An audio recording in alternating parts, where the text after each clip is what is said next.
இந்தியாவிலேயே அதிக தொழிற்சாலைகள் கொண்ட மாநிலம் நம்முடைய தமிழ்நாடு தான். புத்தாக்க நிறுவனங்களை உருவாக்குறதுல best performer state start up தரவரிசை பட்டியலில் 2018 கடைசியில் இருந்த தமிழ்நாடு 2022 ஆண்டுக்கான தரவரிசையில் முதலிடத்தை அடைஞ்சிருக்கு.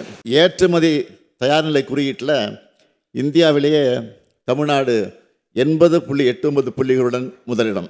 மின்னணு சாதனங்கள் ஏற்றுமதியில் தேசிய அளவில் 41.23 விழுக்காடு பெற்று நாட்டிலேயே முதன்மை மாநிலம். தோல் பொருட்கள் மற்றும் ஜவுளி ஆகிய பொருட்களில் ஏற்றுமதியில் முதன்மை மாநிலம். ஒட்டுமொத்த நாட்டின் காலணி மற்றும் தோல் பொருட்கள் உற்பத்தியில் தமிழ்நாடு 38 விழுக்காடு பங்கு வகிக்குது.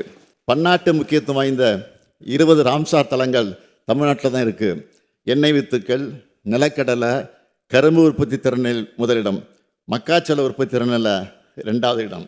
சட்டம் ஒழுங்கை பொறுத்த வரைக்கும் கடந்த கால அதிமுக ஆட்சியோட ஒப்பிடுகளில் கொலைகள், ஆதாய கொலைகள், வழிப்பறி, திருட்டு, பாலியல் வன்கொடுமைகள்னு எல்லாமே பெருமளவு குறைந்திருப்பது புள்ளி விவரங்கள் நமக்கு உறுதியாக்குது. அதிக அளவு உள்நாட்டு சுற்றுலா பயணிகள் வருகை புரிந்த மாநிலமாக இந்தியாவில் தமிழ்நாடு 2வது இடம். 69 பொருட்களுக்கு புவிசார் குறியீடு பெற்று இந்திய அளவில் தமிழ்நாடு 2வது இடத்துல இருக்குது. நாம் ஆட்சி பொறுப்புக்கு வரும்போது 73 இருந்த பெருகால இறப்பு விகிதத்தை 40ஆகவும், குழந்தை இறப்பு விகிதத்தை 10.4 இருந்து 6.9 குறைச்சிருக்கிறோம். மாற்றுத்திறனாளிகளுக்காக சிறப்பாக சேவை புரிந்த முதல் மாநிலமாக தேர்வு செய்யப்பட்டு ஒன்றிய அரசால் தமிழ்நாடு விருது பெற்றிருக்கு. சிறந்த நீர் மேலாண்மைக்காக தேசிய அளவில் 3வது இடம். காச நோயை ஒழிக்க தமிழ்நாடு எடுத்து வரும் முயற்சிகளை பாராட்டி தமிழ்நாட்டின் 9 மாவட்டங்களுக்கு விருதுகள் வழங்கப்பட்டிருக்கு.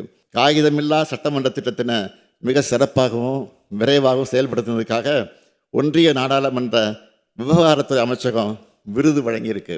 உணவு பதப்படுத்தும் குறு சிறு நிறுவனங்களின் சிறந்த செயல்திறனுக்காக தமிழ்நாட்டுக்கு விருது வழங்கப்பட்டிருக்கு. மாநில கூட்டுறவு வங்கியின் சிறந்த சேவைக்காக உள்துறை அமைச்சர் அமித்ஷா அவர்களே விருது வழங்கியிருக்கிறார். ஒன்றிய அரசிடம் இருந்து மட்டும் தமிழ்நாடு 65க்கும் மேற்பட்ட விருதுகளை வாங்கியிருக்கு.